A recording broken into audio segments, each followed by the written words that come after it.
So this is a tutorial about something called functions, and we've talked a little bit about functions in class, but this video should help us understand a little bit more about what a function is and what a function isn't.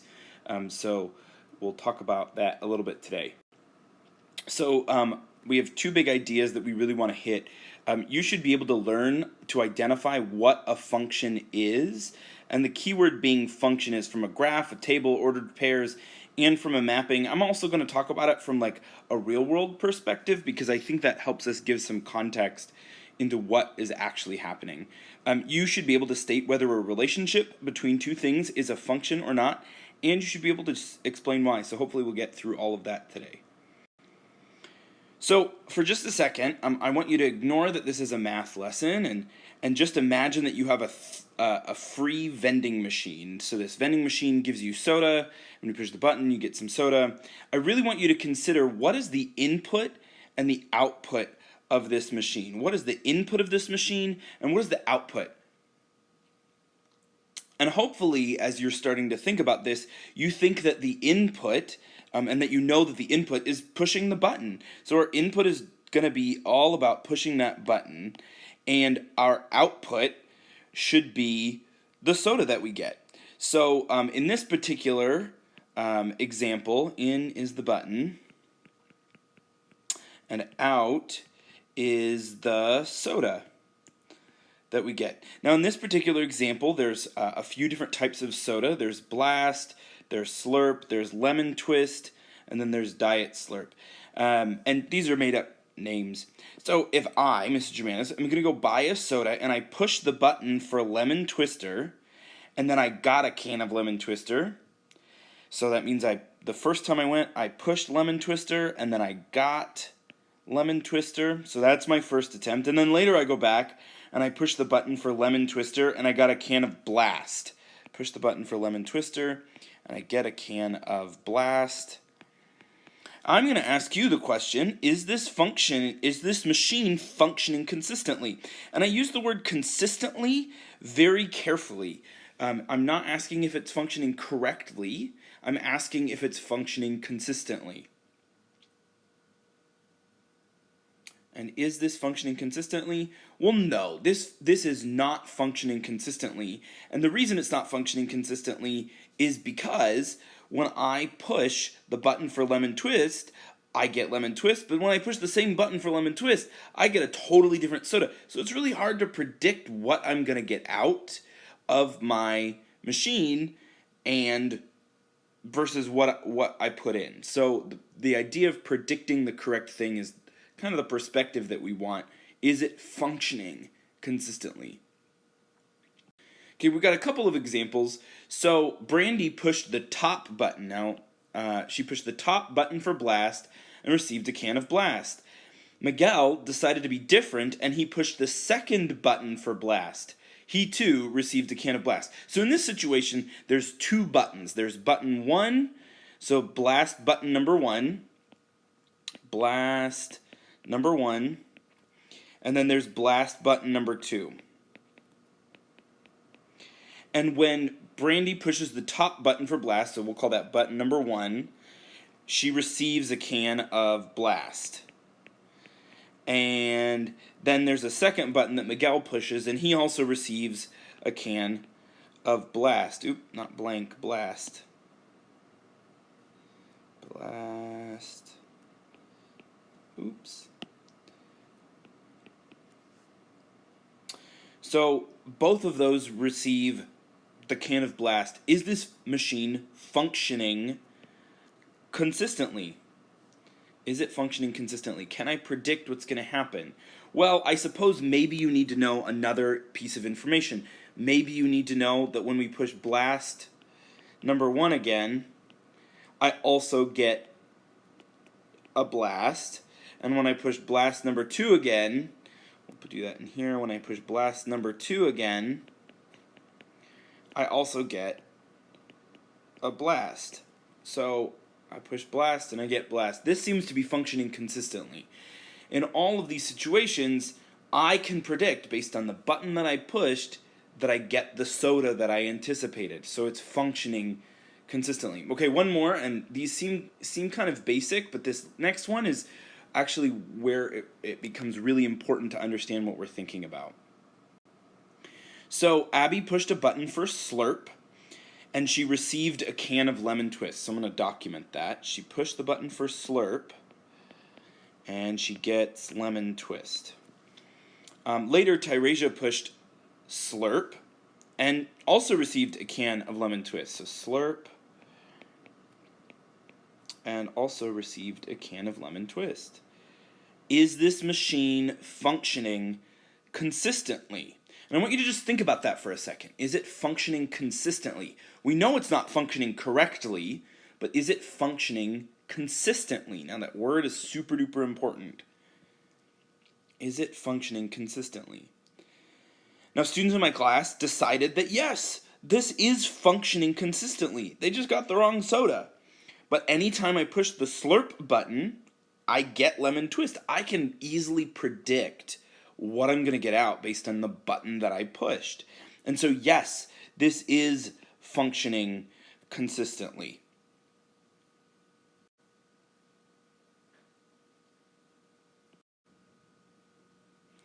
All right, I wanted to take a quick moment before we do a little bit more math related things, is to look over the three examples that we just talked about. So we talked about three situations. The first where we pushed the button for lemon twist and got lemon twist. Then we pushed the lemon twist button and we got blast. And we decided that this was not functioning properly. Not functioning. Because when we pushed a button, we didn't know what to expect. And then when you push the blast button number 1 and the blast button number 2, even though they were different buttons, we knew exactly what we were going to get. It was functioning consistently because we could expect what we were hoping to get. We pushed the button and we got, every time we pushed blast button number 1, we got a can of blast soda. Every time we pushed blast button number 2, we got a blast soda.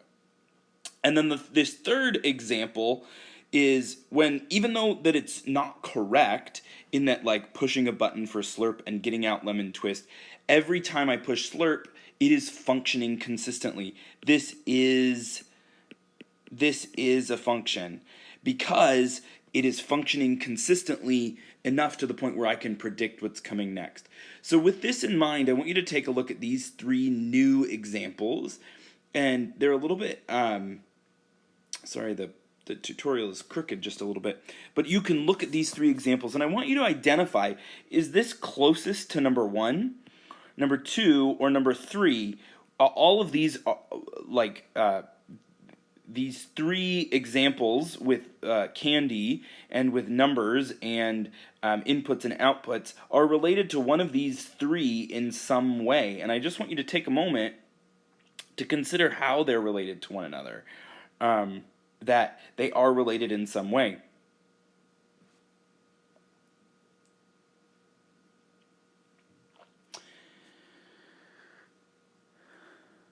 And hopefully at this point you notice that number 1 is that I push button 1 for sticks, I push button 1 for sticks, I push 2 for M&Ns, and 4 gets me M&Ns. So far it's still a function, and it's no longer a function as soon as I get here, because it is very, very similar to problem number 1, where I push button number 2 and I get one thing, and then I push button number 2 again and I get a different thing. So this is not a function. And we can tell because the input does not have a consistent output. Now if I look here at number 2, this second example, and I see, the students in my class usually get confused as soon as I throw numbers at them, but think about it this way.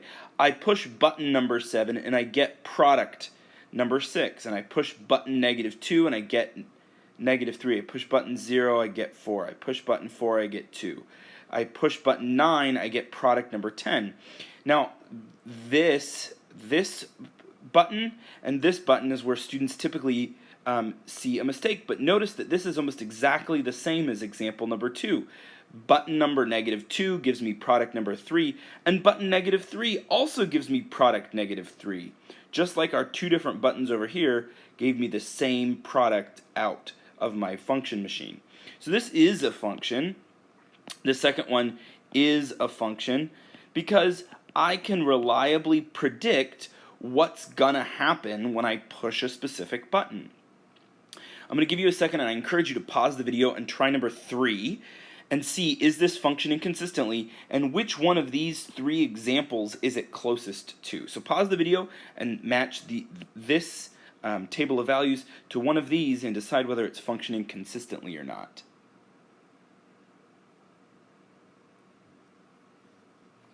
All right, hopefully you've had a chance to try it out, but you should notice that we should look right here at 2. Button number 2 gives me product number 9, and button number 2 also gives me product -8. So this is not a function. Now, what could I do? Let's suppose for just a second that instead of -8 here, let's suppose for just a second that instead of -8, I pushed button 2 again and I got 9. This would now be a function because even though I have even though I have the number 2 hit twice, I still get the same output. It's easily predictable. This is much more like number 3 now, but that is not what's happening, and because that's not what's happening, and that when I push button 2 I get 2 different outputs, this is not a function. And so we can't make that happen.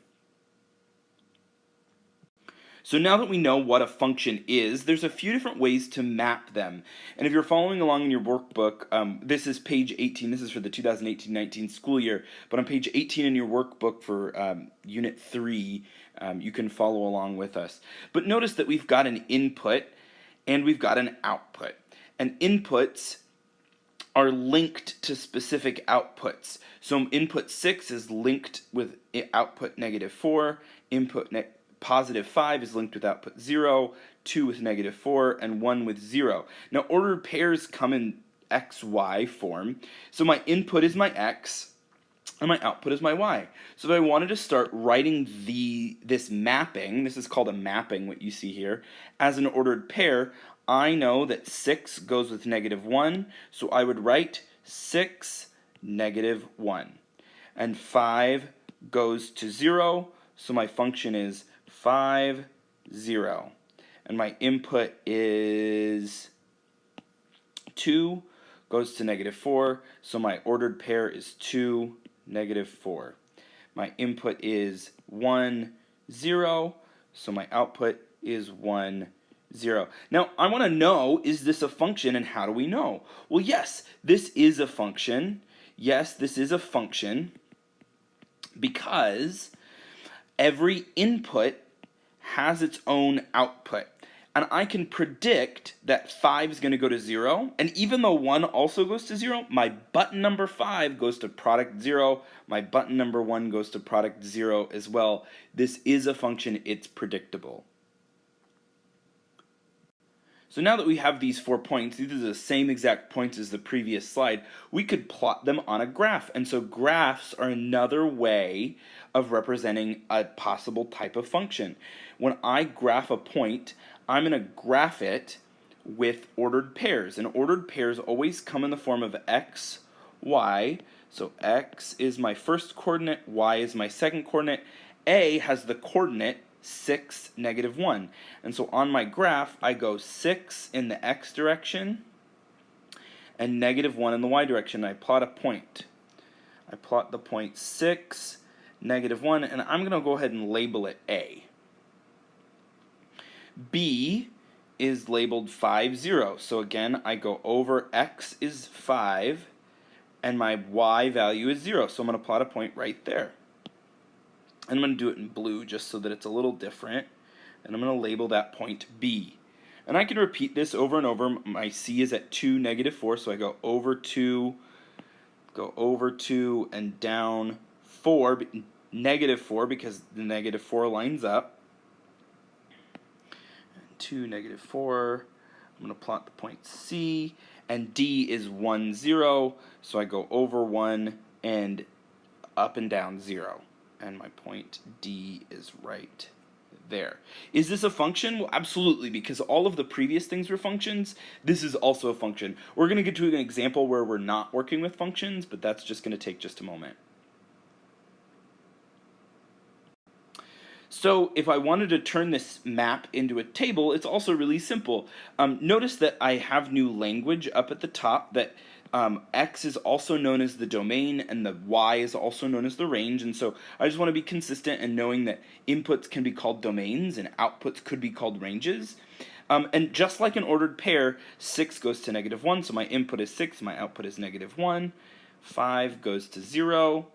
2 goes to -4, and you can see this with the arrows, and then 1 goes to 0, and that's all of the linkings that I have.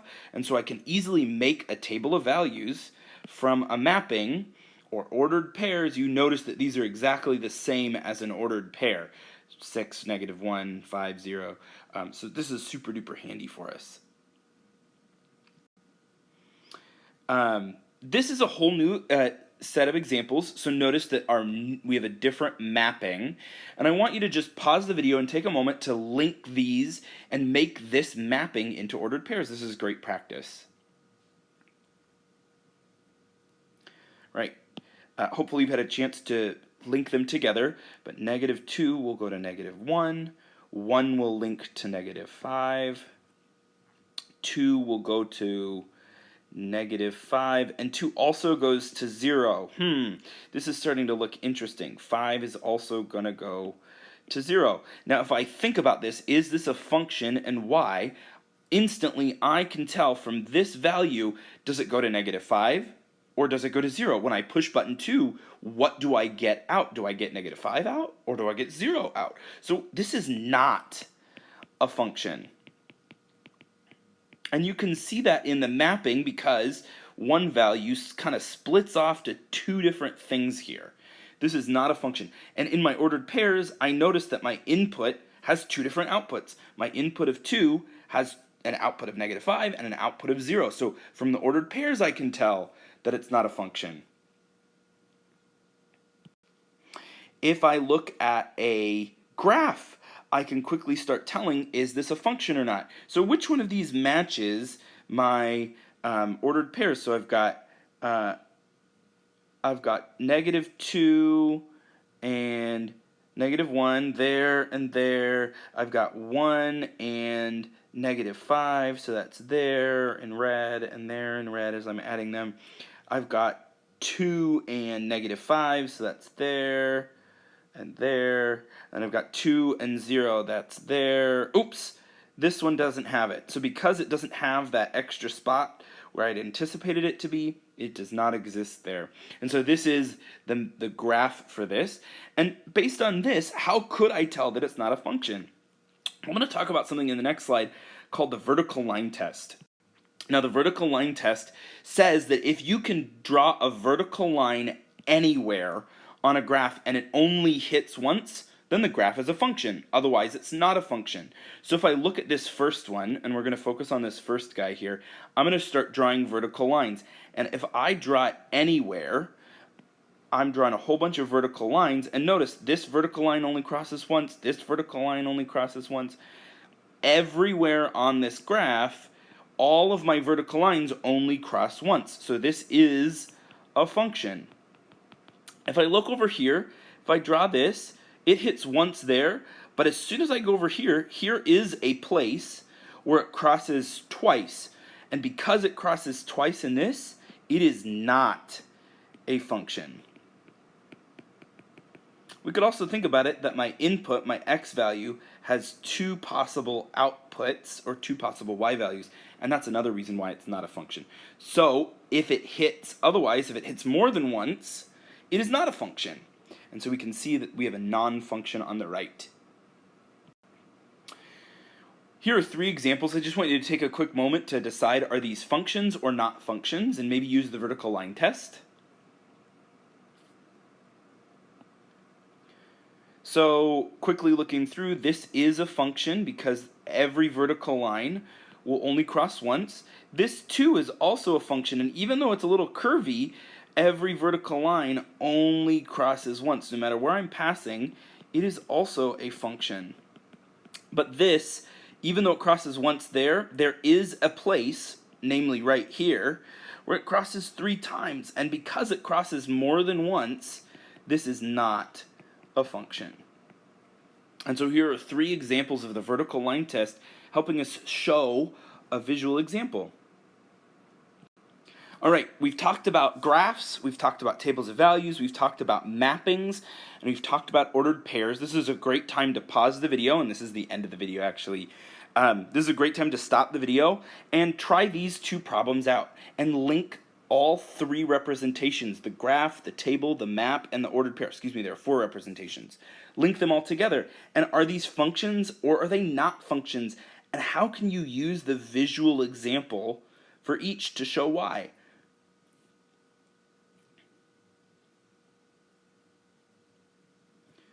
All right, in about 3 seconds, I'm going to reveal the answer to this, and then the video is going to be over. So if you haven't yet, please pause the video, try these out, and in 3, 2, 1, answer.